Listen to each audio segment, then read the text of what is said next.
Hello दोस्तों, मेरा नाम है जयप्रकाश और आप सुन रहे हैं रीडर सनी। आज हम जिस जातक कथा के बारे में सुनेंगे उसका नाम है गृहपति जातक। बोधिसत्व कवि गृहस्थ थे। उसकी पत्नी एक दुष्ट महिला थी और उसने सुना था कि उसका गांव के मुखिया के साथ उसका संबंध था, लेकिन उसके पास इसका सबूत नहीं था।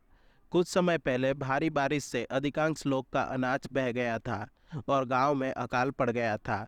लोग इकट्ठा हुए और अपने मुखिया से कहा कि वे उन्हें 2 महीने में भोजन के लिए भुगतान करेंगे जब उनकी फसल कटाई के लिए तैयार हो जाएगी। इसीलिए उसने उन्हें खाने के लिए एक बूढ़ा बैल दिया। एक बार जब बोधिसत्व दूर थे, ग्राम प्रधान उनकी पत्नी से मिलने उनके घर गए।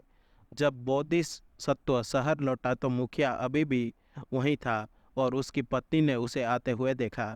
मुखिया डर से कांप उठा, लेकिन पत्नी ने तुरंत एक योजना बनाई। उसने उसे गुस्से में कमरे के बीच में खड़े होकर बैल की मांस के लिए भुगतान की मांग करने के लिए कहा। उसने उसे गुस्से में एक कमरे में, जबकि वो खाली अन्न भंडार में खड़ी होकर रो रही थी, क्योंकि उसके पास उसे चुकाने के लिए कुछ भी नहीं था। जब बोधिसत्व ने घर में प्रवेश किया तो वो बिल्कुल भी मूर्ख नहीं बना।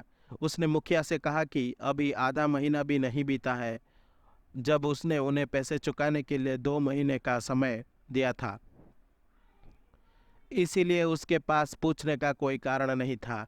बोधिसत्व ने अपनी पत्नी से कहा कि वो अच्छी तरह से जानती है कि अन्न भंडार खाली है, इसीलिए उसके पास इसमें जाने का कोई कारण नहीं है। उसने मुखिया को उसके बालों से पकड़ लिया और उसे आंगन में खींच लिया, जहां उसने उसे घर से बाहर फेंकने से पहले बेहोशी की कगार तक पीटा। फिर उसने अपने पत्नी के बाल खींचे और उसे जमीन पर पटक दिया और धमकी दी, अगर उसने दोबारा ऐसा कुछ किया तो उसे यादगार सजा दी जाएगी।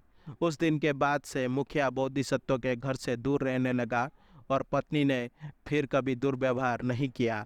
ये कहानी बुद्ध के जीवन काल में। बुद्ध के एक शिष्य को अब अपनी पढ़ाई में ध्यान में आनंद नहीं आता था। बुद्ध ने उसे फिर से अपने रास्ता खोजने में मदद करते हुए शिष्य से कहा कि महिलाओं को कभी भी सही नहीं रखा जा सकता। वे हमेशा पाप करती हैं और अपने पत्नियों को किसी न किसी तरह धोखा देती है। फिर उन्होंने अपनी बात स्पष्ट करने के लिए ये कहानी सुनाई, जिससे शिष्य को वापस रास्ते पर आने में मदद मिली। बुद्ध ने अपने जन्म के अलावा किसी अन्य पूर्व जन्म की पहचान नहीं की। आशा करता हूँ कि आपको ये जातक कथा अच्छी लगी होगी। अगर आपको मेरी वीडियो पसंद आई तो इसे लाइक करें और शेयर करें और ऐसे वीडियोस देखने के लिए मेरे चैनल को सब्सक्राइब करें।